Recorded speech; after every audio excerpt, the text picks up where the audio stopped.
Hi, here I have a Samsung Galaxy S24 running Android 16. The phone is FRP locked. I will show you in this video how to unlock it using unlock tool. This is a step-by-step tutorial, so let's go.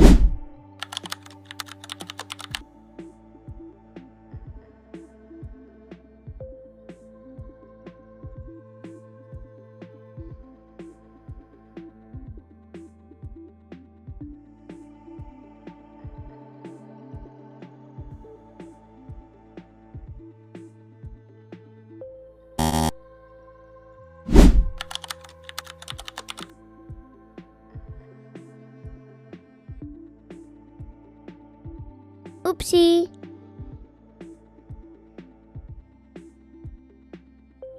So first go to the top bar and click on the Samsung tab, click on function and click here. Click on OK, and now you just need to wait.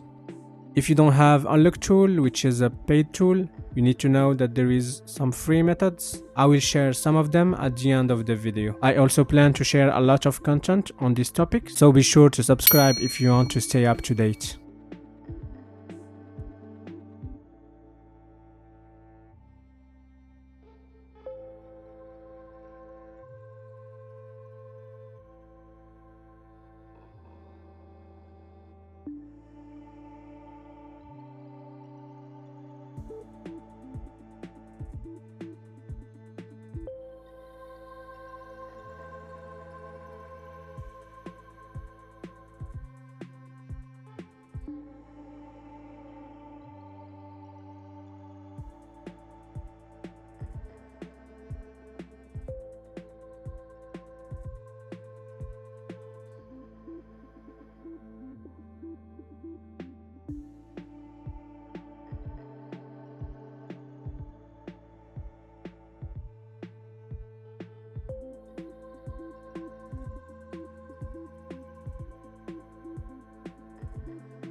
Perfect, as you can see the phone is totally unlocked and you can use it without any restriction like a brand new phone. If you're looking for a method using free software, I invite you to check out one of these 2 videos. Thank you and see you in the next one.